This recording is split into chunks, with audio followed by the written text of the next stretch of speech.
keep it with Finley on 1st and 10. It's a quarterback sweep. Still untouched at the marker. Going to leap a man along the sideline. The holder is one of the return men, Gavin Flynn. The kick is up. Now we're going to get even closer towards the end zone. They'll throw it out to Almonte. He's got a screen. He's got room near sideline. Touchdown North. 5 minutes, 3rd and long. Bulldogs looking to go to the air. Black won't get it off. Sacked again. Brown? You know it.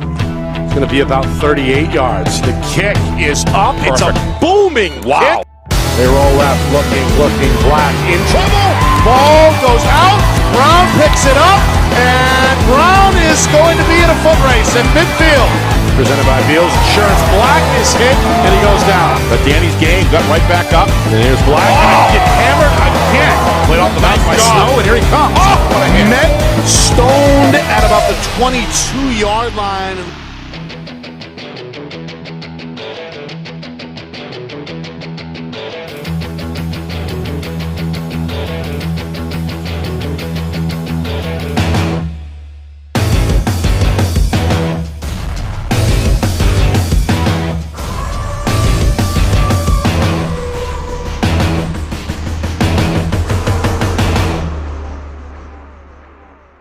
Rolling left, Saneswazzo, short pass caught by Gabord at the 5-yard line, looking for the end zone. Up the middle, Saneswazzo is going to weave his way for another first down and more. Down the sidelines, inside the 10 to the 5, and touchdown. It's O'Donnell, they fake to him. Lemire going to throw down the far side. It is caught the seam. Perez left side with room. Is he in? Yes, he is. Touchdown. Calls his own number, runs near side. He's got room near the pylon. He's in for the touchdown. Right, 2nd down and 5. They'll keep it on the ground with Bella Vance, and he finds room. Downhill, and he goes. Cardinals ready to go. Again, a 4-receiver set, 3 right side. Saneswazzo going to throw. He's got up in the air. He's got a man in the end zone. Touchdown. 3rd quarter, 2nd down and 6. Bella Vance. Big hole, big move. Inside the 25. Still alive at the 15 and dragged down. All in all, a dominating performance from one of the best teams in Division I. Well, hello everyone, and welcome here to Bedford. Nick and Astis with you live from the Beals Insurance Studios in Bedford. My partner Steve Beals is down in the sunny Sunshine State. We're in for another good show here to kick off week number 2. It's FNL Gridiron. It's presented by Beals Insurance. Ton of information, ton of interviews on the way. We'll start things out with Jay Pinzenholt in about 15 minutes or so. Jay, of course, longtime writer from Seacoast Online. He's got his finger on the D1 action out east, so to speak. Another big weekend coming up here early in the season. Then at 6:30, we welcome in our first player of the season. That's Matt Saneswazzo, the senior, the Bishop Girton quarterback, led the Cardinals to a big win in week number 1. Got his hands full with Timberlane in week number 2. We'll talk to Matt at about 6:30. Then at 6:45, we begin to preview the broadcast that we'll be doing this weekend. We've got Concord and Keene, and then Wyndham and South. As well, all 3 of those head coaches are going to go bang, bang, bang, 6:45, 7 o'clock, 7:15. So another jam-packed 90 minutes for you. Without any further ado, let's go over the Week 1 scores as we set the table. Spalding, a big win. Good to see the Red Raiders back in the W columns, 36-13 over Auburn, open up the season in a big way. Londonderry, the defending champs, had their hands full with Concord, a 1-score game late in that ball game, but the Lancers pull away on the road, 34-24. They remain, by the way, the top team in the Union Leader Power Polls. Salem flexing their muscles, 35-7 over Salem. They jumped up a few spots in the latest poll. Perhaps the most exciting game of the weekend took place Saturday afternoon. Pinkerton held off Wyndham 28-27. The Jaguars nearly pulled off the upset, but a turnover late hurt them. We'll talk with Jack Byrne, again of Wyndham, at 7:15.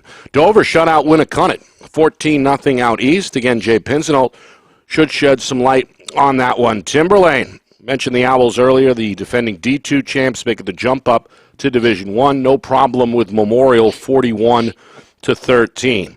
Exeter 31-14 over Portsmouth. The Blue Hawks are out of state this weekend, or actually they're at home, taking on an out-of-state opponent in Champlain Valley Union Saturday at 1 o'clock. Then one of the games we did here on Friday Night Lights, New Hampshire, Nashua North over Bedford. You saw some of the highlights there in the intro. Great job again by our director, Ben Beals, to slice that up. Titans win it 19-7. They held a 19-0 lead at halftime. Bedford, as a result, slips to 0-1 and drops out of the Union Leader Power Poll top 10. BG 37, Nashua South 7. That game, of course, is up on our archives, the video section on our YouTube channel, FNLNH Media. Again, Friday Night Lights, New Hampshire, online on YouTube, FNLNH Media. Keene over Goffstown. We'll get a look at the Blackbirds coming up this weekend. In fact, tomorrow night we'll be out west when they play host to Concord. That's a 6:30 kick right here on Friday Night Lights, New Hampshire. It's presented by Beals Insurance. And one final Division I score, Merrimack in a shootout on the wrong end of a 33-27 final score against Bonnie Eagle out in Standish, Maine. So the Tomahawks welcome their first in-state opponent this weekend when they take on Alvern on the road tomorrow night at 7 o'clock. All right, Steve Beals live from the porch down in Florida. I will be seeing you up here tomorrow as you shuttle back and forth up and down the coast. But first things first, how are you tonight, Steve? Real good. We were able to get my son moved into college, all the stuff down in D.C., and figured why not come down here for 3 or 4 days, before we head back up north. And just to correct Nick, it's called a lanai. Don't call it a porch down here. They don't like that. And I'm just kidding. Okay. That's good to know. Great to be with you. Boy, I don't know where you begin this has been a big week one. Coming off the Jamboree, there really wasn't a lot to glean out of that in the Division I Jamboree. A lot of shutouts. It's only a half of football, and question how much do they put in there in the playbook? Well, we were able to see some teams come out, Nick, this week, and we've got a barn burner this weekend between two teams. Remember, we talked about being irrelevant, relevant, and then a contender, and it didn't take long for Concord and Keene to show that they were a contender. I should say relevant, working hard to prove that they are a contender, and they're off to a great start. I mean, for Concord to go that close, and I heard it was pretty tight up until about the end of the third quarter, where Londonderry, rated number one team, champion last year, and they come in within a touchdown pretty much the end of the game, as you aptly stated there, Nick. The game I really got our eyes on this game with at Keene against Concord. One of these teams is going to come out and they're going to separate themselves a little bit. But, boy, I'll tell you, not before what I expect to be in Keene, which, as we did last year, what a wonderful place to go cover a game.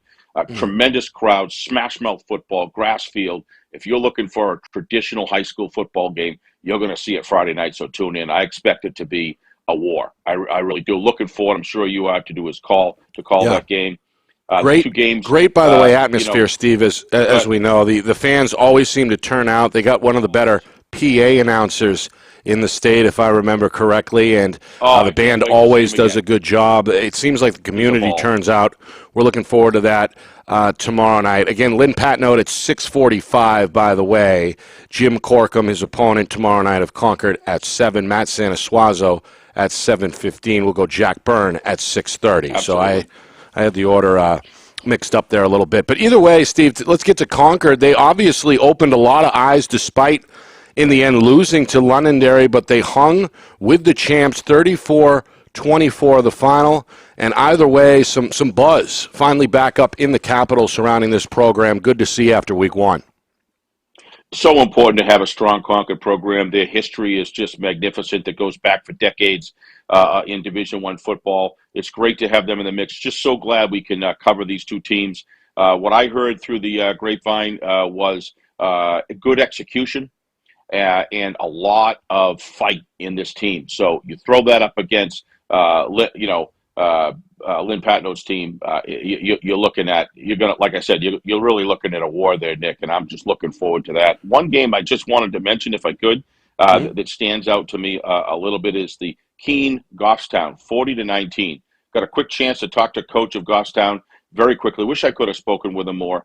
And he did say that they were very, very young, but still 40-19 against a team like Goffstown has got to prove that Keene's got something to bring to the table there. He certainly has this team working. We saw the beginnings of that last year, that there was no die in this team whatsoever, Nick. So yeah, and they've got a monster up front, as we know, and Emery Ray, now a senior, really a good two-way player, great two-way player, dominant player in the trench on both sides of the ball. Keene, of course, 5-4 last year, just missed the playoffs, but are gunning for one of those extended spots in 2022. Saturday, 2 o'clock, we'll be back at Stello Stadium, Nashua South, trying to rebound after a Week 1 defeat against BG. Purple Panthers playing host to Wyndham. Somebody's got to be 0-2. Jaguars, of course, did nearly the unthinkable, down 21-0 towards halftime. They score on the last play of the half, a 19-yard touchdown hookup. And then it's back and forth in the second half to the point where the Jaguars nearly took the lead on a 2-point try, couldn't get it, did get the ball back, but fumbled it away in Pinkerton territory with just over 2 minutes to go. Astros hang on again, 28-27. Senior Jake Albert, 3 touchdowns in that game, including the game-clinching fumble recovery. But nonetheless, again, similar to Concord, they opened a lot of eyes in defeat, hanging with Pinkerton in a 1-point game, 28-27. Yeah, I wouldn't be too down on Pinkerton at this point as a result of that game. This is very normal for Coach O'Reilly to start at this level, put a lot of players in. It was in Wyndham, and Wyndham's a great home field, grass field and everything else. And I think Wyndham is really proving themselves. But I'm looking at this more as a strong positive, Nick, as you were saying about Wyndham. Something's good's going on. If you read the reviews, Coach Byrne's pretty excited about the fact that he's got some players in the skill positions. He's got a little depth, which he didn't have last year. He has a full skill position squad, and offensive line appears to be giving Sweeney some time and breaking open some holes. So I look at that as all a positive for Wyndham. But anybody going to face Pinkerton next week, don't take that score for granted. They're going to be getting better every week, as they always do. Yeah, they're going to play host to Goffstown, 7 o'clock tomorrow night, the Astros will.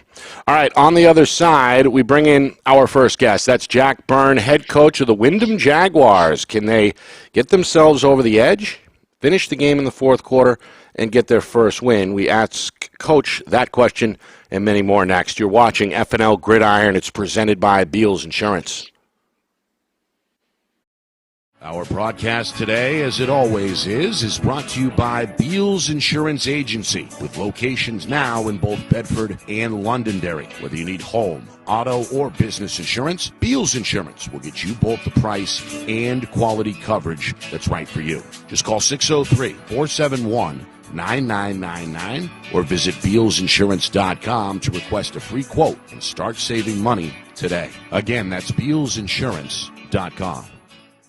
Hey, I'm Chad, the owner of New Hampshire iPhone Repair. We're New Hampshire's most trusted and affordable repair shop for your iPhone, iPad, iPod, and even Android needs. Don't worry, we're affordable, reliable, and we back our parts with a lifetime warranty. And do you know what the best part is? No, what? We can repair your phone while you wait. I know, that's why I'm here.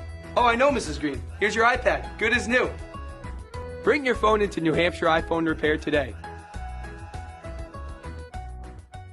The New Hampshire Tomahawks promote the highest level of club lacrosse competition, not just in the state, but in the country. Looking to get recruited, Director Chris Cameron keeps an open dialogue with the nation's top college lacrosse coaches. Over 400 New Hampshire Tomahawks alumni have played at the college level, including the ACC, Big East, Big Ten, Ivy, NESCAC, NE10, and more. New Hampshire Tomahawks coaching staff has over 100 coaches, including current high school, varsity, and college coaches. The Tomahawks offer training for players of all ages, clinics, camps, and leagues, along with spring, summer, and fall elite teams. So play with the best. The New Hampshire Tomahawks, showcase and development for college lacrosse. Visit NewHampshireTomahawks.com and girls.nhtomahawks.com.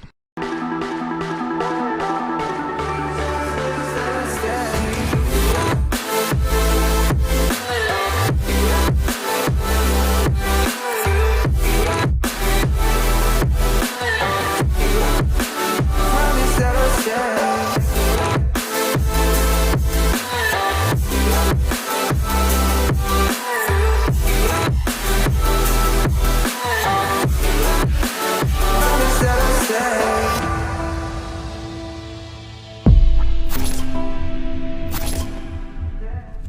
How can you reach your team's fundraising goals at no risk and no cost? MG Sports offers a variety of products to make your team's fundraiser a success. Their products include tickets and discount cards to hundreds of local businesses. MG Sports now has a digital platform where athletes can raise funds in the comfort and safety of their own home. Don't waste another season. Raise more funds than ever before and become another football program in New Hampshire that sets fundraising records every season. MG Sports, fundraising made easy. Visit mgsportsfundraising.com to start raising money for your team today.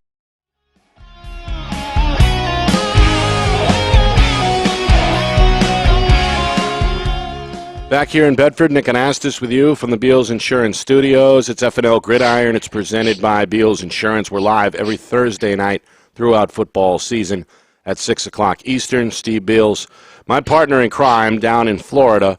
He'll be back up here in the Granite State, though, for tomorrow night's showdown between Concord and Keene. That's a 6:30 kick. We're live on the air out west at 6:15. Saturday, second part of our weekend doubleheader, Wyndham and Nashua South. Both teams looking to escape Stello Stadium with a win and avoid the 0-2 start. Of course, coming up is Jack Byrne of the Wyndham Jaguars at 6:30. I promised him on the other side. I'll deliver in about 10 minutes or so. Coach Byrne at 6:30. Lynn Patnode of Keene at 6:45. Jim Corcom of Concord at 7. And then we close the show with our Student Athlete of the Week, Matt Saneswazzo, the senior quarterback from Bishop Girton. Joining me now from the Seacoast, senior writer at Seacoast Online, Jay Pinzanolt, back on the show. There he is, live from the game room. Jay, how you doing? Very good. Thank you for having me on. I appreciate it, and great to be back on the show. Well, let's start, I guess, out west, or out east, rather, with the big, some of the bigger scores. Obviously, we know about Exeter and how good they are, beefing up again this offseason, reloading with a 31-14 win over Portsmouth, going to test themselves for the first time in years against out-of-state competition, against Champlain Valley Union. That's a home game for Exeter Saturday at 1 o'clock. What can you tell me so far about Coach Ball's Blue Hawks? Yeah, you couldn't start the season better than what they did last week as Evan Delory returned the opening kickoff 90 yards for a touchdown. So that really set them up well. And last week's opener at home against Portsmouth Oyster River, they jumped out to a 24-0 lead. And then Portsmouth was able to get back in the game a little bit and end that game 31-14. But Evan Pafford, He threw for almost 100 yards. The McGinley brothers each scored a touchdown. Aiden got a rushing touchdown. Connor got a receiving touchdown. And another year, and Bill Ball has exactly how we wanted to start the season, with a good win over a rival like Portsmouth. And as you said, they entertain Champlain Valley out of Vermont tomorrow at Exeter High School with a 1 o'clock kickoff. So they started well. They started the season well. I'll let Steve go ahead and take over here because I know he was high on Portsmouth, and I'm sure has a couple of questions about the Clippers. Right, Steve? I do. I appreciate you coming on, Jay. We really appreciate your insight and knowledge of what goes on all through the league, but especially that eastern block of schools there that I know that you're really deep into. So I am concerned about what your thoughts are on Portsmouth. I really thought last year they showed some great promise moving forward, and expect, is Exeter that good, or is Portsmouth maybe starting a little slower than we originally might, or at least I originally would have thought? I think Exeter is as good as advertised. I think they were the preseason number 2 to start the season, and I think that's basically where they belong. And Portsmouth Oyster River has a lot of turnover, but they got a lot of kids back. They got a new quarterback in Aiden Thomas. Yeah, he threw for 120 yards last week, and they like to. They're back at it on the road again. They have their second straight road game tomorrow night at Winnicott, and I talked to Brian Pafford yesterday, and I said you hate to call week 2 an important game, and I asked Ryan Francoeur the same question. You hate week 2. I hate to say that's an important game, but both Portsmouth and Winnicott coming off a loss last week neither one of those teams wants to start off 0-2. And Coach Pafford said it well, where he said, yes, it's week 2, and he views every game as important as the other one. But in a short 8 or 9 game season, you definitely don't want to start the year 0-2, because as he pointed out, it came down to Portsmouth's last game last year at Goffstown, where Goffstown got into the tournament with the win and sent Portsmouth home. Yep. So coming off that season-ending loss last year in the regular season at Goffstown, starting the year 0-1 with that loss at Exeter, Pafford was quite happy with the way that they played in the second half. He credited some first-game jitters from the beginning of the game that got him down in a quick hole. And he was very pleased with how they bounced back. They didn't give up, and he expects to see more of that second-half effort that they showed last Friday for a full 4 quarters tomorrow in Hampton against Winnicott. Talk to me a little bit about the Dover. Oh, yeah, I was about to say, Steve, Dover, a 14-0 win over Winnicott. And for what it's worth, Warriors were shut out in the Jamboree as well. Or excuse me, I'm sorry, I had that confused with Goffstown. But either way, a 14-0 win. Dover graduated a lot, as we know, including at the skill position spot. But the defense obviously holds true, and they muster up enough offensively to win it by 2 touchdowns. What do you think about Dover? All before last Friday's game, Dover head coach Eric Kumba told me up until Thursday morning when I spoke to him last that he had still not decided 100% on who his quarterback was going to be, whether it was going to be senior Jackson Carroll or junior Ryder Aubin, who was going to replace Darian Lopez-Sullivan, a 3-year starter for the Green Wave. And he ultimately went with Aubin as his choice to start the season at quarterback, more due to the fact where he liked Aubin's running capability, and he also liked how Carroll is so versatile that he can play up to 4 or 5 different skill positions on the offense, where he thinks that's the best suit for Dover is having Aubin at quarterback and have Jackson Carroll either lined up in the backfield, lined up as a slot receiver, out wide as a wide receiver. And I think he made the right choice. As I wrote last week, Ryder Aubin, he looked good. He missed he had not played since his freshman year. He was coming off Tommy John surgery due to a baseball injury. Aubin looked phenomenal on Friday night. He started slow, but he finished the game with 130 yards rushing or passing, and he also carried the ball 16 times for 81 yards. And as the game went further as the game went deeper, Aubin got better. And and as Ryan Francoeur told me yesterday, that it seemed like Aubin played his best on Friday, and when they needed the first down, he ran hard. He ran harder than he did all prior in the game to make sure that they picked up the first down, got another 4 set of downs, and chewed up some clock. And Aubin looked great on Friday, and I think Coach Kumpa made the right decision with naming him as the starting quarterback to start the season, replacing a 3-year starter in Darian Lopez-Sullivan. Jay, we only got about 2 minutes left, unfortunately, but we can't let you go without mentioning Spalding, a 36-13 win. Obviously, that's a program that has struggled as of late, but I'd imagine a Week 1 win can really go a long way with that Red Raider team, right? Yeah, congratulations to Coach Hebert. He picked up a win, a much needed, much deserved win for the Red Raider program. They've had some hard times the last couple of years. They got a great win last week against Alvern, a 34-13 over the Broncos. And not only did they put up 34 points and get a win, they scored more points last week in the season opener than they did all of last season. So the Red Raiders start strong, 1-0, and they host Edward Little of Auburn, Maine tomorrow night in another out-of-state game. Portsmouth Winnicott is the lone in-state Seacoast rival game where you have Dover visiting Sanford, Maine, Spalding hosting Edward Little of Maine, and as we mentioned earlier, Exeter hosting Champlain Valley. But I couldn't be happier for Coach Byrne and those guys over there. Hunter Truman and Emmett Colby, they combined for almost 300 rushing yards last week, and I think if the Red Raiders are going to continue their success this season, I think it starts with them. And I know Coach Byrne was enjoying a week of practice after coming off a season opening win last week against Auburn. Yeah.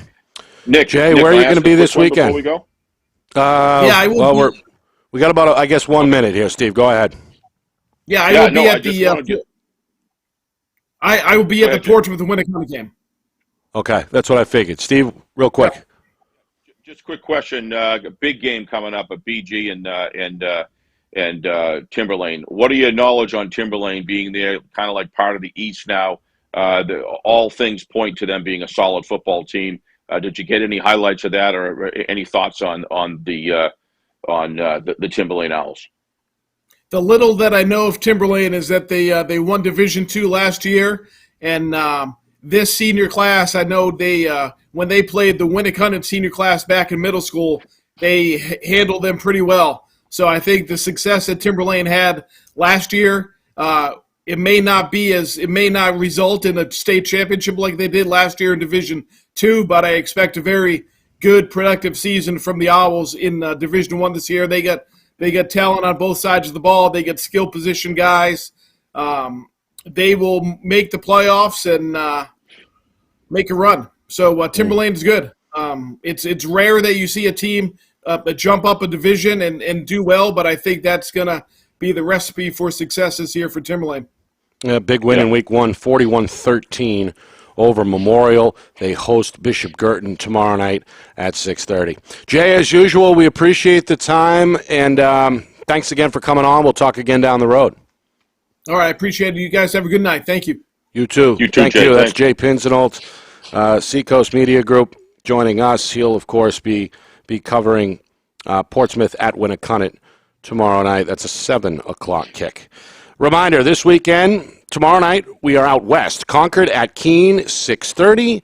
Saturday is Wyndham at South, 2 p.m. Jaguar head coach Jack Byrne is on the other side. You're watching FNL Gridiron. It's presented by Beals Insurance.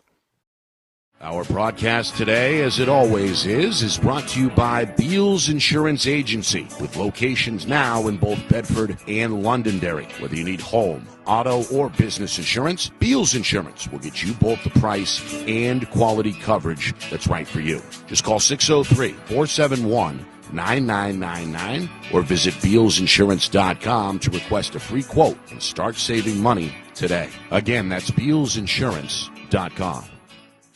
Hey, I'm Chad, the owner of New Hampshire iPhone Repair. We're New Hampshire's most trusted and affordable repair shop for your iPhone, iPad, iPod, and even Android needs. Don't worry, we're affordable, reliable, and we back our parts with a lifetime warranty. And you know what the best part is? No, what? We can repair your phone while you wait. I know, that's why I'm here. Oh, I know, Mrs. Green. Here's your iPad, good as new. Bring your phone into New Hampshire iPhone Repair today. The New Hampshire Tomahawks promote the highest level of club lacrosse competition, not just in the state, but in the country. Looking to get recruited? Director Chris Cameron keeps an open dialogue with the nation's top college lacrosse coaches. Over 400 New Hampshire Tomahawks alumni have played at the college level, including the ACC, Big East, Big Ten, Ivy, NESCAC, NE10, and more. New Hampshire Tomahawks coaching staff has over 100 coaches, including current high school, varsity, and college coaches. The Tomahawks offer training for players of all ages, clinics, camps, and leagues, along with spring, summer, and fall elite teams. So play with the best. The New Hampshire Tomahawks, showcase and development for college lacrosse. Visit NewHampshireTomahawks.com and girls.nhtomahawks.com.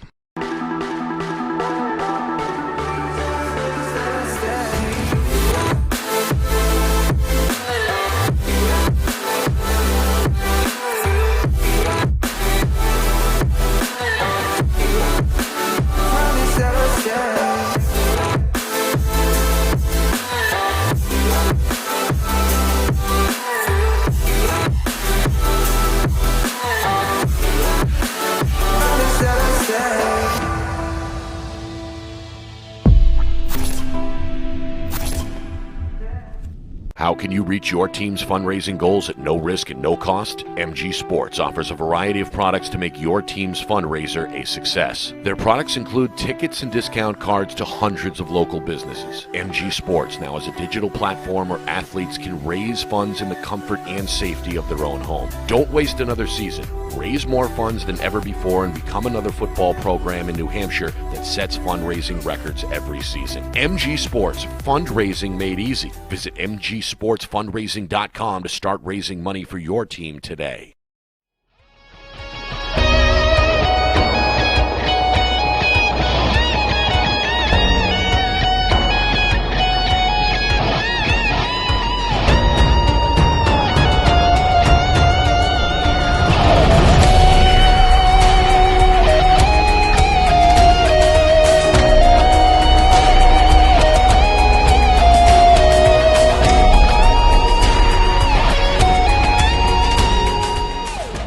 Back here on FNL Gridiron, it's presented by Beals Insurance. Nick Anastas with Steve Beals. We appreciate Jay Pinzanolt of the Seacoast Media Group jumping on with us. We've got more interviews on the way. Lynn Patnode, Keen Headman, in about 10, 12 minutes or so. Jim Corcom, his opponent on Friday night. Coach Corcom of Concord, of course, highlights or kicks off hour number 2.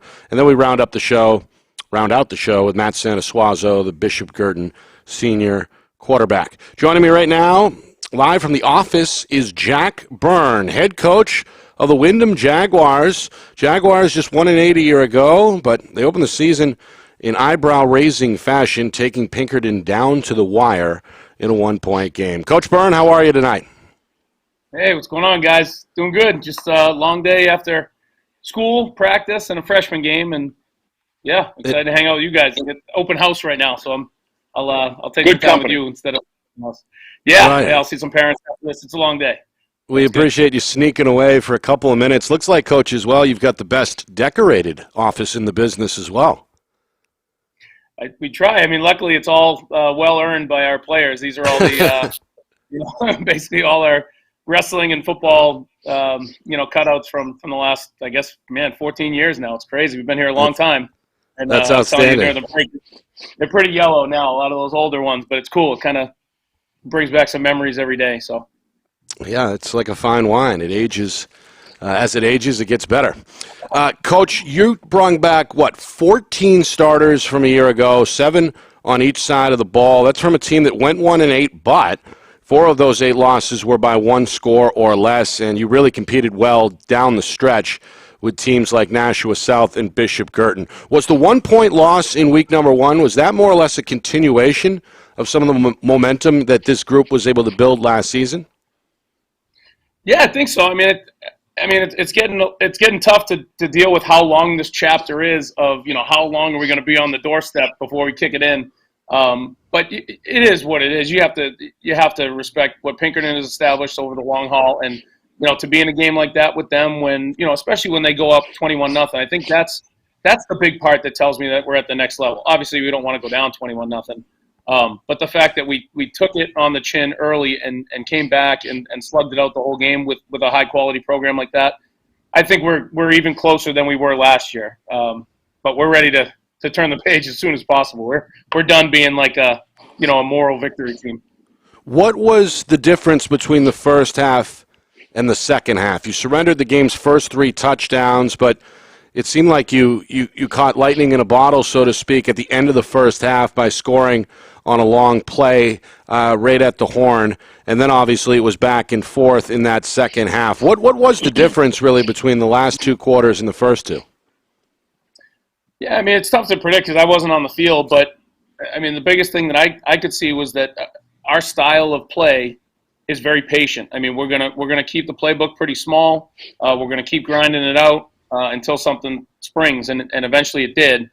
Usually the first half in an offense like ours, especially the offensive side, it's going to take a little bit to chop that tree down, especially when it's a high quality defense like what Pinkerton was bringing. But yeah, I think once you get a few holes, once the fatigue starts to set in, I think, and that's no discredit to Pinkerton. I think they were in shape, they played hard, but I think when you play our kind of offense, it's not very fun in the second half to play against it. So I think I think we capitalized pretty good against some good players who kept grinding. I mean, they obviously grinded enough to beat us, but I was really proud of how our guys kept the game plan going and, kept their foot on the gas and just slowly, pushed through. Steve? Jack, one of the things that can't be ignored is the progression of this program since the beginning of last year. Beginning of last year, you finished stronger. You had a lot of sophomores that came in last year that were a big part of your team that developed and began to mature and physically begin to grow. And then what do? You come into your first game with a lot of those guys as seniors now, and it appears as though you physically began to grow and not have any sense of intimidation. The guys began to bring it, and they said they'll have nothing up. Is that what you have seen over the past 12 months today? Because that's what it sure looks like with the games that I've seen, the film I've seen, and what the game sounded like last week. Yeah, I think you nailed it. We over the last year, I mean, really 2 years since we really started building it after. I hate even talking about COVID, but after COVID, when we could really train we do again. Too. yeah, seriously. But that season was just we were lucky to play, and we got a real tough schedule. So we kind of hit rock bottom in a way. I mean, we went 0-4 playing against all good teams.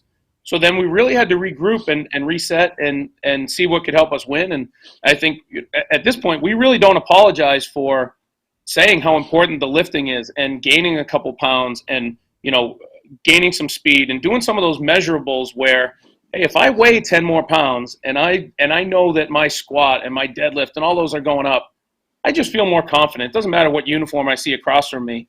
I think when the size and the speed is a factor, and you know that maybe you're not as fast or as strong as an established program, now you're really in trouble. Now at this point, I think we're really evening the playing field based on the hard work in the off season and guys really pushing in the weight room at a different level and really rising to the occasion and not having any fear anymore. Well, the two games, Jack, this week that we're looking at, obviously. That Friday matchup at Keene with Concord and Keene, Wyndham has shown that same kind of fight, and Friday Night Lights is all about making sure that we spread ourselves as wide as we can with the teams that really look like that they're developing or at least beginning to show what they've got. You're going on to a turf field this week against South. South got beat pretty bad last week, but they have a quarterback and some good positions there. When you look forward, how do you guys think? You clearly have demonstrated you can play on grass. Do you think turf makes any difference, or do you think you are even better a team with the skill positions and the depth that you have now with as far as the speed factor on turf? How do you think you match up there? Yeah, I mean, I don't know Scott's 40-yard dash times and stuff. I know he's got some guys that have they got some shake, they know how to move, and they're going to be tough to tackle. And exactly like you just said, week one. It's just as easy to lose by 40 as it is to, lose by one touchdown. Right. If you just have a couple, kinks that you got to get out and all that stuff. But so we're definitely not looking by these guys. But I do trust our speed a lot. I mean, we've always had speed. At places that I've coached before, we didn't have that. And it's funny, coming in here, I'm just like, how is it so normal for guys to run a 4.8 40 or a 4.7 40? We've always had that, and we do have enough guys, I think, to counter what they do. So it'll just be a matter of making plays in the open field. Can we block in the open field? Can we tackle in the open field against a team that knows, what they're doing, and their coaching staff knows what they're doing? Lemire showed a lot of strength last week. He really impressed. I think Nick, I think you'd probably agree with that. He just showed a lot of promise. How do you stop a guy like that? As far as the game plan this week, is he center of attention from the defensive side or what? I think we're still at the point where it's really more about us. It's really making sure our guys aligned in the right spot. Are they doing the basic stuff right? Because over the course of 4 quarters, a guy can still beat you, but if you focus on one person and then little things break down, especially early in the season when you still haven't had those reps when you're tired, I think it can affect you even worse. So. I mean, we'll focus on us as much as we need to, but the good thing about our coaching staff and our offense and defense is it's very malleable. If we need to make changes at halftime and switch little things up, it's very easy to do that without changing every chess piece, So we'll do that if we need to, but for the most part, obviously we'll respect every player that puts his hands on the ball, but we'll take care of our side of the ball first, and hopefully it works out. I certainly respect what you guys do going in Division One. I also do the same with Timberlane. I think it's just fantastic that these two excellent programs are coming up Division One, willing to take on, forget the numbers as far as the school enrollments are concerned. And I wish you guys the best of luck, because a good Wyndham program, a good Timberlane program in Division One is really important. Congratulations so far, and good luck. I'll hand it back to Nick. Thank you. Coach, I'll let you get back to the parents. I think we've held you captive long enough. Oh, we appreciate it. Much tougher questions than you. I bet. We appreciate it. We really do have 3 parents. We'll see you on Saturday, Coach. Good luck, and thanks again for coming on. Can't wait. All right. Thanks for all the coverage. Really appreciate it. Thank you. That again, Jack Byrne of Wyndham Jaguars taking on Nashua South, 2 o'clock, Steve, on Saturday. I know you and I are looking forward to that one. It's a gutsy weekend, Nick. That's the way these 4 teams. I would not count Coach Knight out with his experience and some of the talent that he's got.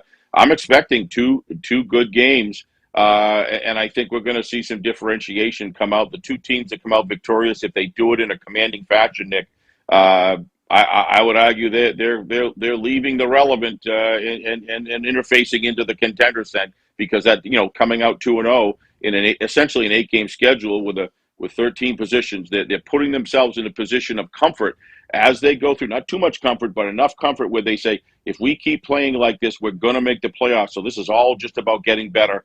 And whether we lose a couple games or not, we want to get better every single week.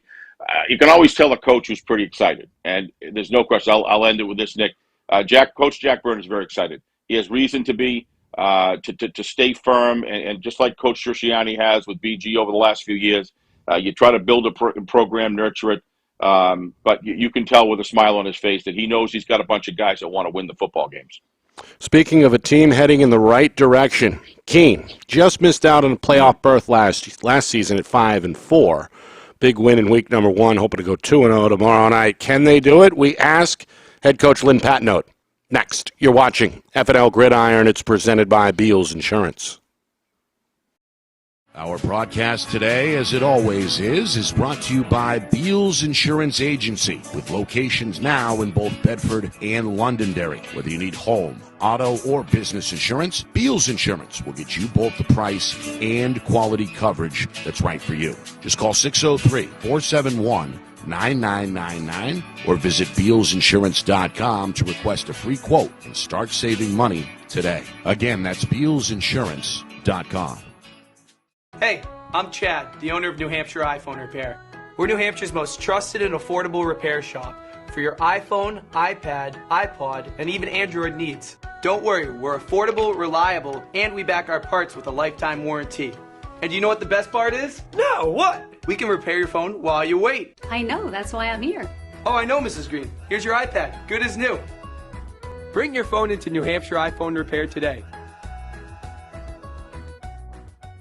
The New Hampshire Tomahawks promote the highest level of club lacrosse competition, not just in the state, but in the country. Looking to get recruited? Director Chris Cameron keeps an open dialogue with the nation's top college lacrosse coaches. Over 400 New Hampshire Tomahawks alumni have played at the college level, including the ACC, Big East, Big Ten, Ivy, NESCAC, NE10, and more. The New Hampshire Tomahawks coaching staff has over 100 coaches, including current high school, varsity, and college coaches. The Tomahawks offer training for players of all ages, clinics, camps, and leagues, along with spring, summer, and fall elite teams. So play with the best. The New Hampshire Tomahawks, showcase and development for college lacrosse. Visit NewHampshireTomahawks.com and girls.nhtomahawks.com.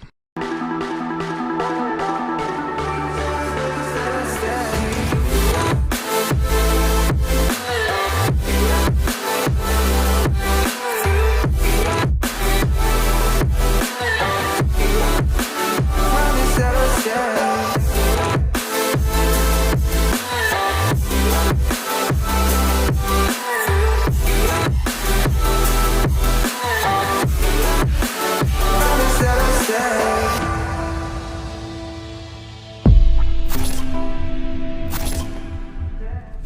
How can you reach your team's fundraising goals at no risk and no cost? MG Sports offers a variety of products to make your team's fundraiser a success. Their products include tickets and discount cards to hundreds of local businesses. MG Sports now has a digital platform where athletes can raise funds in the comfort and safety of their own home. Don't waste another season. Raise more funds than ever before and become another football program in New Hampshire that sets fundraising records every season. MG Sports, fundraising made easy. Visit mgsportsfundraising.com to start raising money for your team today.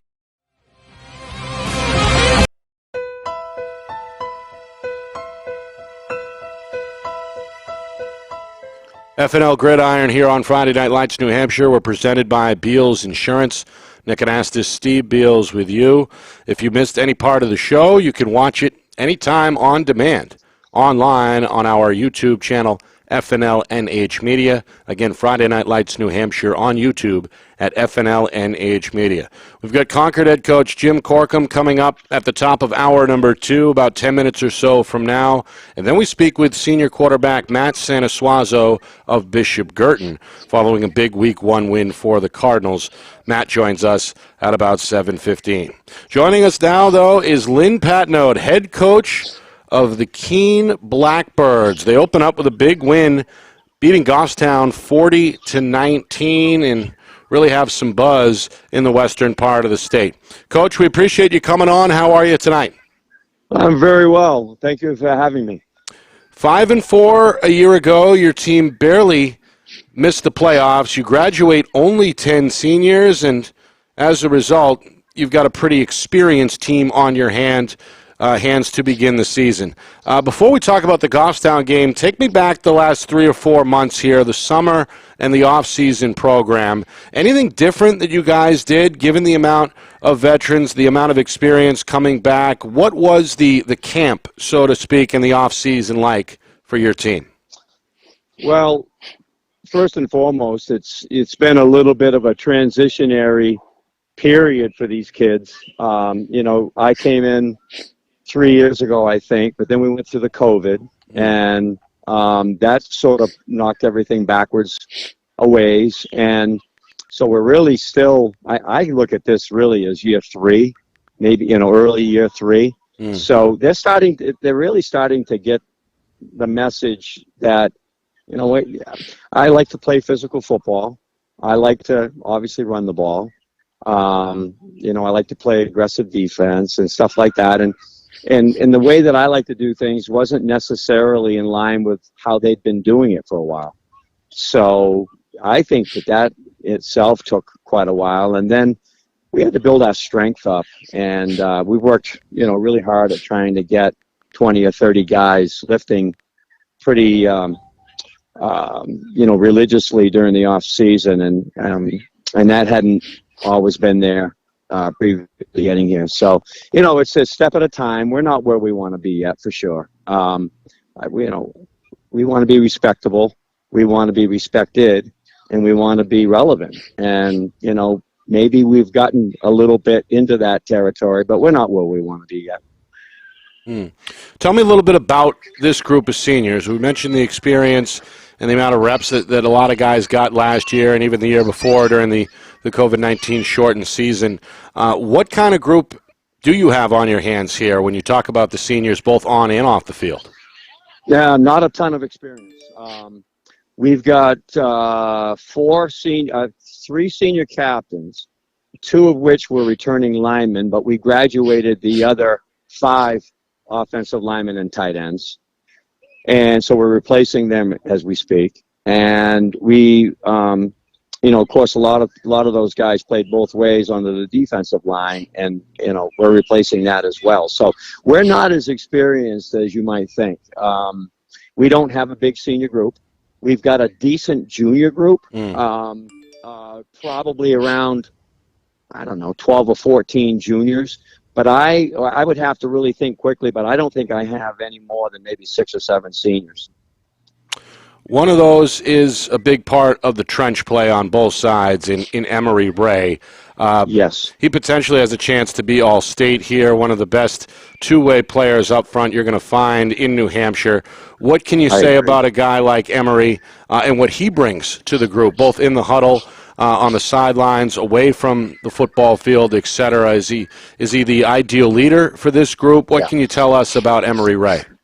No matter what I say, it's not going to be enough. I just love the guy. I think he's just such a good character, a young man. He has, really, he's not huge in height. He's heavy. He is a hard worker. He knows how to play the game of football. He's got a lot of football savvy. And he tries to bring everybody around him up to his level, although that's pretty hard to achieve. But he's extremely strong. He's got great technique, and I think he's going to be. I think he's already had a tremendous game, and he's going to have a tremendous year. I can't see any way around him having a tremendous year. I know Steve agrees with that. He's very good. He really is very good. Outstanding, Coach. Thank you so much for coming on. We want to thank you and your athletic director last year on behalf of Nick and I and our crew. The way we were treated, we came out to Keene. It is just a very exciting place. It's smash mouth, old fashioned football, and the hospitality there was just terrific. So thank you for and the whole staff and everything on the Merrimack game. We actually tried to get out there early, but we couldn't get data. But we got the right data cards to be able to meet the need. So. We're looking forward to a good game this weekend. Before we talk about Concord, talk to me about Aiden Tarr. What sort of intangibles does he have, and what sort of things do you see coming back this year that he's improved upon? Coach, can you hear us? I can hear you. I cannot hear Steve. Okay, we'll try to work on that. I'll repeat Steve's question. It was about your junior quarterback, Aiden Tarr, and what kind of a step forward has he made after starting his sophomore season a year ago? Well, I think that's probably going to be our biggest, asset increase. I think, he had a lot on his hands last year as a sophomore. Even though the type of offense we run, he truly is more of a manager than he is a skilled playmaker. But still, he has to make plenty, and his leadership. What impressed me as a sophomore, those guys that we graduated last year really bought into him and really just kind of followed him, in the huddle, out of the huddle. And it was really a really good blend of personalities last year. And he's come right in and taken over this year. So even though he's only a junior, he's giving us leadership from another angle, and I think the guy is just a really good player and a really good guy. Final question, Coach. The opponent tomorrow night is Concord. What can you tell us about the Crimson Tide, and what is it going to take in your mind for your team to go 2-0? Well, they are physical, and that is going to be a real test for us because of our inexperience, I think. They really come off the ball well. Their quarterback is a good multi-purpose guy in terms of he can take it and run with it. He throws very well. I think that he manages the game really, really well. Makes very few mistakes. They've got a really big tight end. Their linemen, their linebackers are downhill and aggressive. Yeah, they're going to give us everything that we want and more. Yeah. Well, we appreciate it. We had this game circled. We're looking forward to heading out west tomorrow night. And most of all, we look forward to a good game. We appreciate you coming on, Coach. It was excellent to talk with you. Good luck, and I'm sure we'll talk again down the road. Well, I'm sorry about the connection here at Old Keene High, but I look forward to. That's all right. We appreciate it, Coach. Thank you. That, again, is head coach Lynn Patnode. He's got Keene off to a good start. They play host to Concord tomorrow night, 7 o'clock. Steve, this game is going to be hard-hitting. As you said, smash-mouth football. Looking forward to talking, of course, with Jim Corcom, the Concord head coach, on the other side. But what's your takeaway there quickly from Coach Patnode? It's just nothing but straightforward honesty coming from Coach Patnode, the good, the bad, the in between. You can see why his players and his program is developing. He is not going to let anybody get ahead of their skis, most of all himself. Matter of fact, he tries to play a little behind the skis, and I think that's a big part of his success. His team is going to be prepared, and I think this game is going to be remembered 5-6 weeks down, 4 or 5 weeks down the road as a game that we're going to be looking back at and say this is when one team or the other separated themselves and, as Coach Patnode said, became a contender. And I think this is the type of game. This is a powerful peer, I would argue, peer-on-peer contest. And these are the games that I just love to cover. I know you do too, Nick, and we're looking forward to going in. That place is going to be really intense. I can almost promise you. If we can get through the data issues, because the data there is not that strong, but we were able to get a really good game out together last year. Looking forward to doing that the same on Friday night, Nick. But these teams match up. It's going to be fantastic. Yeah. A reminder: weekend doubleheader beginning tomorrow night. We're on the air at 6:15 Eastern. Out west, Concord at Keene. Black Bears hoping to start 2-0. Concord nearly did the unthinkable a week ago by knocking off Londonderry. Do they have what it takes to get their first W? We asked Jim Corcom, Concord head coach, on the other side as we welcome in hour number 2. You're watching FNL Gridiron. It's presented by Beals Insurance.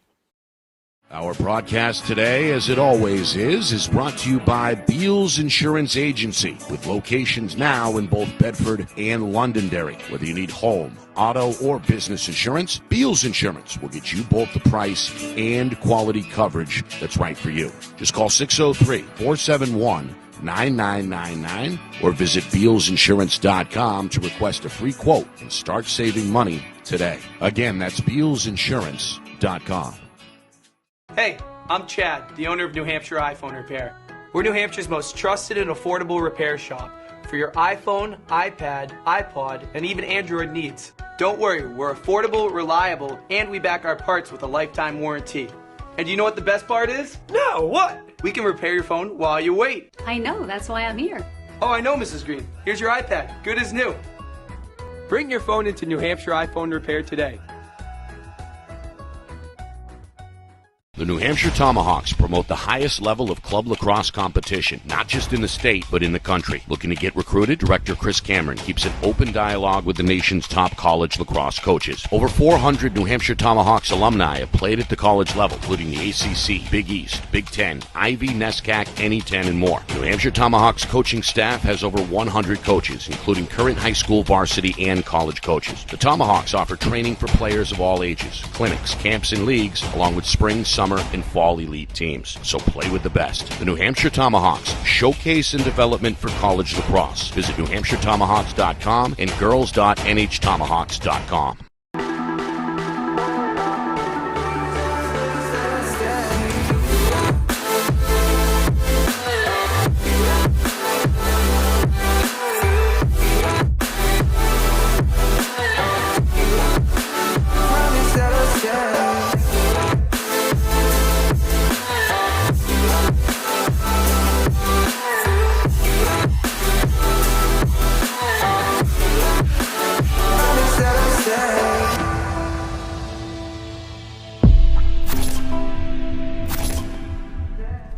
How can you reach your team's fundraising goals at no risk and no cost? MG Sports offers a variety of products to make your team's fundraiser a success. Their products include tickets and discount cards to hundreds of local businesses. MG Sports now has a digital platform where athletes can raise funds in the comfort and safety of their own home. Don't waste another season. Raise more funds than ever before and become another football program in New Hampshire that sets fundraising records every season. MG Sports, fundraising made easy. Visit mgsportsfundraising.com to start raising money for your team today.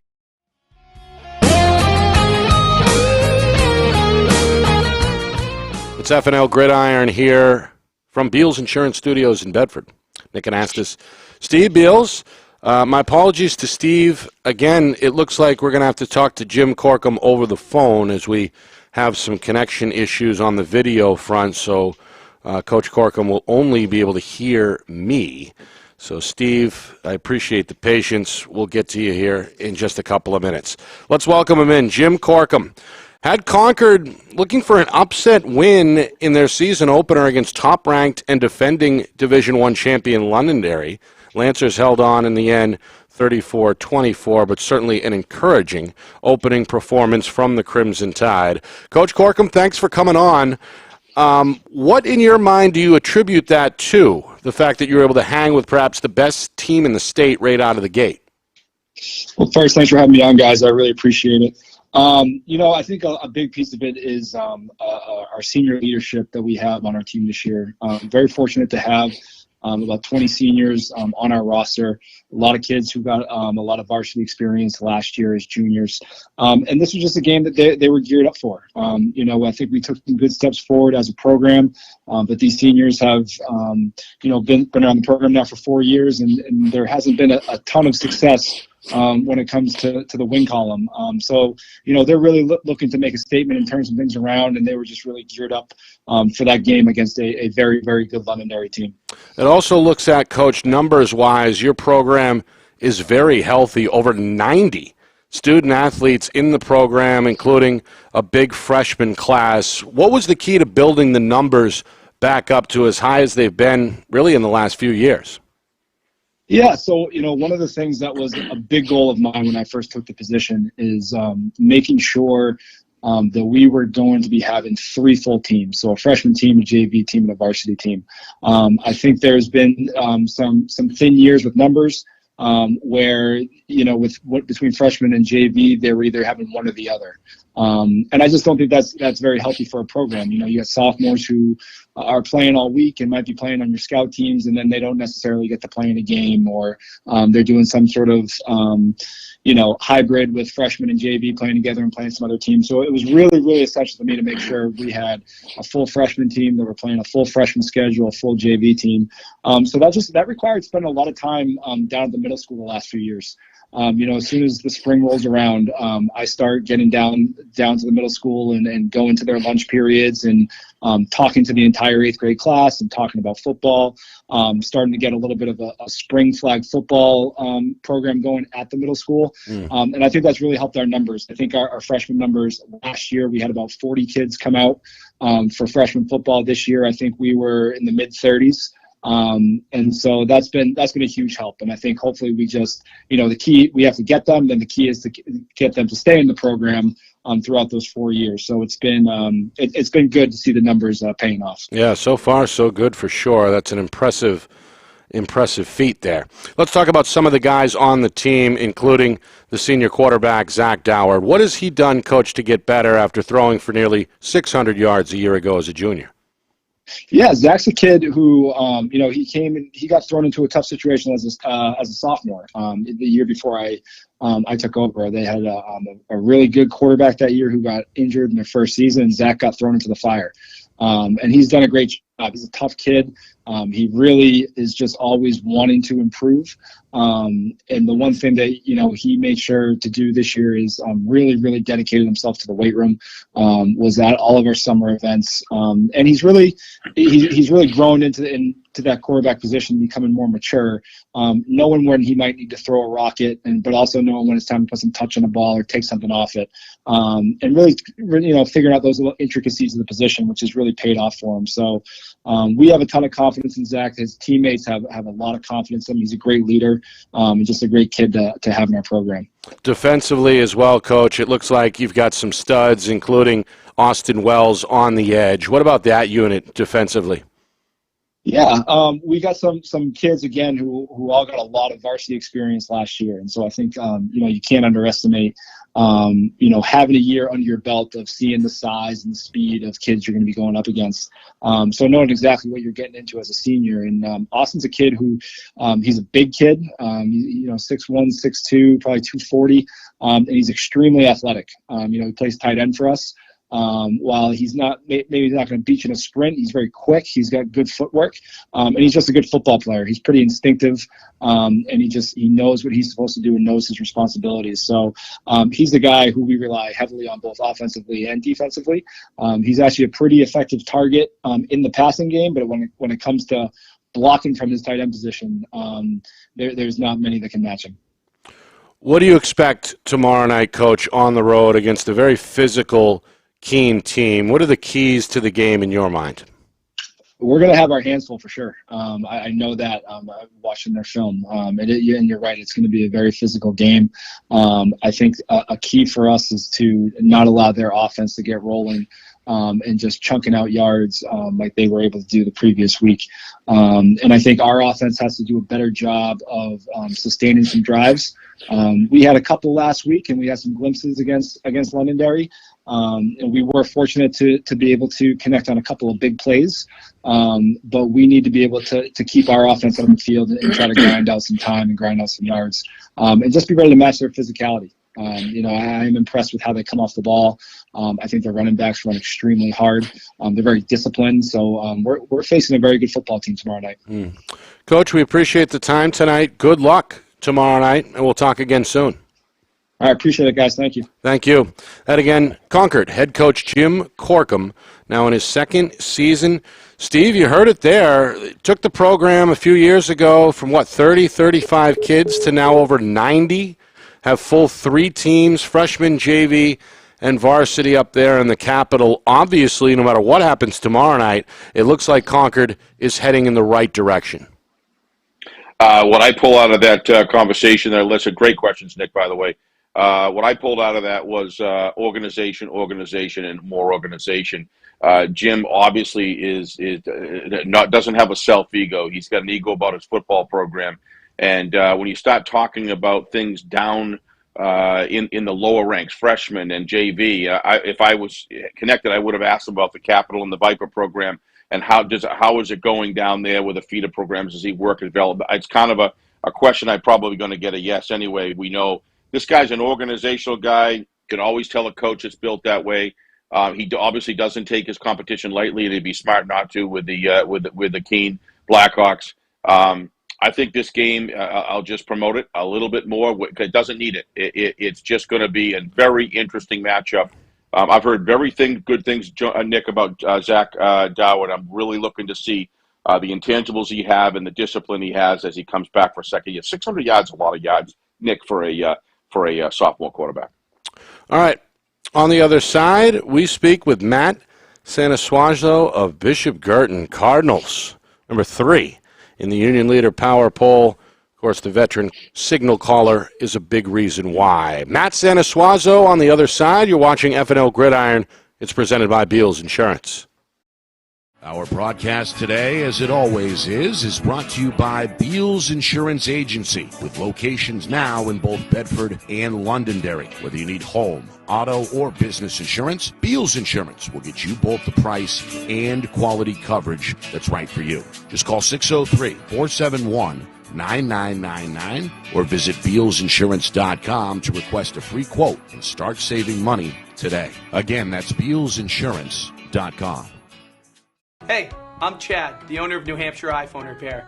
We're New Hampshire's most trusted and affordable repair shop for your iPhone, iPad, iPod, and even Android needs. Don't worry, we're affordable, reliable, and we back our parts with a lifetime warranty. And you know what the best part is? No, what? We can repair your phone while you wait. I know, that's why I'm here. Oh, I know, Mrs. Green. Here's your iPad, good as new. Bring your phone into New Hampshire iPhone Repair today.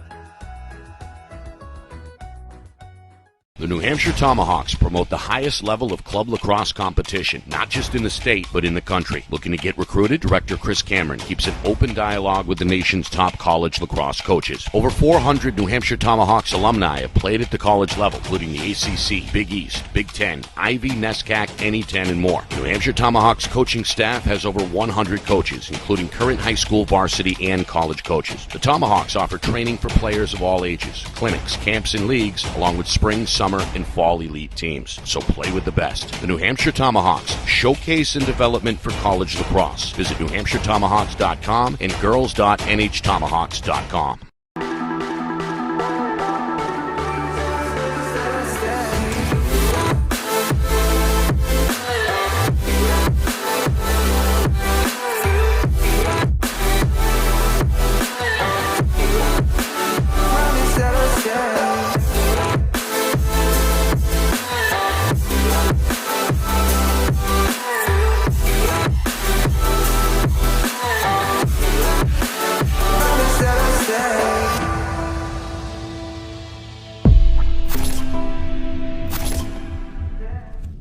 can you reach your team's fundraising goals at no risk and no cost? MG Sports offers a variety of products to make your team's fundraiser a success. Their products include tickets and discount cards to hundreds of local businesses. MG Sports now has a digital platform where athletes can raise funds in the comfort and safety of their own home. Don't waste another season.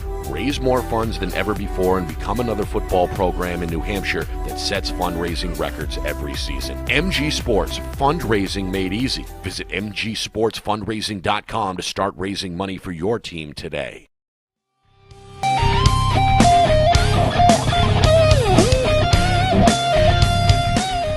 Final segment of FNL Gridiron. It's presented by Beals Insurance. Nick Anastas from the Beals Insurance Studios in Bedford. Steve Beals down in Florida. If you missed any part of the show, don't worry. The archives are up on our YouTube channel, FNLNH Media. Again, Friday Night Lights on YouTube. Friday Night Lights New Hampshire on YouTube at FNLNH Media. We appreciate Jay Pinzenalt of the Seacoast Media Group for jumping on and helping us kick off the show. Good stuff as always from Jay, Coach Byrne from Wyndham, Coach Patnode from Keene, Coach Corcom from Concord, also giving us some great insight. Let's welcome in our final guest, Bishop Guertin quarterback Matt Saneswazzo, one of the best two-way players in the state. He's got the Cardinals off to a 1-0 start following a blowout win over Nashua South, 37-7 in week number 1. Good evening, Matt. How are you? Thanks for coming on. I'm doing good. Thank you for both having me here tonight. It's an honor to be here. We appreciate it. Let's start with the start. All right, the big game over the weekend, 37-7, a game in which you scored 3 touchdowns on your first 3 possessions and really kept rolling from there. First of all, how good was it to get back out on the field with the guys in a game situation? And secondly, it must have felt good coming away with a blowout victory. It feels amazing, especially after winning the first game, knowing that's like the first game's always the big one. Especially with a nice crowd. We had a good crowd, good fans, and it meant a lot to especially blow out our first game. You guys always have a lot of fan presence and have really across the board for all sports. It's always packed. It seems like the student athletes, the kids in the stands are really passionate. And, of course, the support behind your team is prevalent as well with the parents, the tailgate, the whole 9 yards. What has it been like for you over the years to be a Bishop Guertin Cardinal? It means a lot, especially going to a private school. It's definitely different from a public school. Waking up early, going to school. I don't know. It's definitely a good experience. Well, Steve knows that, I guess, better than just about anybody with 2 boys who graduated from there. Steve, I feel bad. You've been on the sideline here for about a half hour. I'll let you take over. There's probably a lot of people happy about that, Nick. And plus, you asked great questions, so there's no. I really enjoyed watching, to be honest with you. Hey, Matt, welcome to the show. It's been a long time coming. You've been just an absolute joy to watch as a football player, as an athlete in the field. Body, mind, and spirit, all 3 of those components together, you really put it together. And we're all here in New Hampshire proud of you, looking forward to your future endeavors of wherever that might take you. But I want to ask you something kind of individually, then just a quick follow-up about, looking forward to this week. One of the things that a quarterback, a great feature of a quarterback today out of the spread offense, when you've only got probably one, oftentimes you're alone, and half the time you're probably with another running back next to you, is, just to have that, quite frankly, that Deshaun Watson type, situation where you can be a running threat at the same time as a passing threat. I don't know anybody in the league that has a better understanding of, as far as the quarterback is concerned, of waiting for blocks to develop and choosing, having that anticipation to choose the right lane and when to accelerate and when to use that cut foot. Is that nature, or is that nurture, or is it a combination of both? Have you been trained to do this, or does just the good Lord give it to you? I would say it's a combination of both. I remember when I was in Razorbacks, in 5th grade, 6th grade, I always had the vision of seeing the holes before they were there and just making the right cuts. And especially it helps with our offensive line this year, just being really good and strong up front. Yes. Yeah.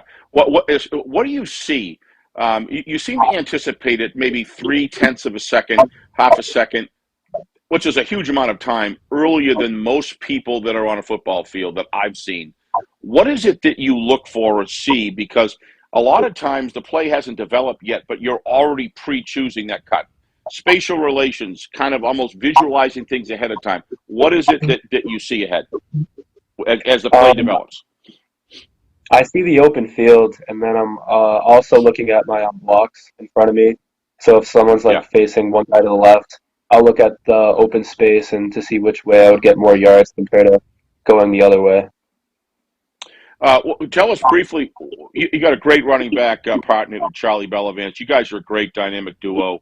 One of the things that I notice is you're looking down the field and something very deliberate about you decides whether you're going to hand it off to Charlie or you're going to take it on your own.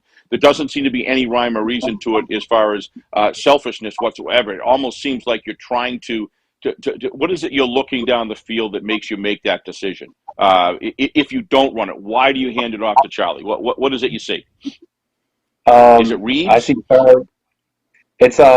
I see Charlie like he's like 236. He's big. He's fast. he's gonna get the first down regardless. So the beast. Me and him can both do it. Yeah, take you on the other side of the ball real quick here on the safety position. Most people say the quarterbacks that have played safety really benefit from that because they know what the defensive backfield's doing. I don't think there's any question about that. But your head coach Trisciani, has said that he feels as though even last year you were the best safety of the state. And coming from a Trisciani, that's a tall order to get a compliment like that. And I mean that in a good way.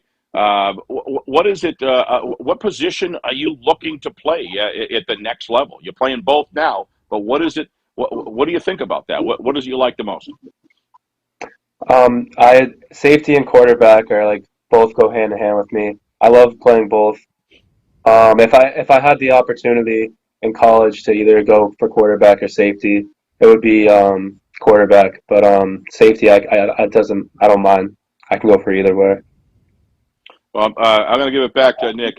Matt, you've been a blast to watch. We're looking forward to this season.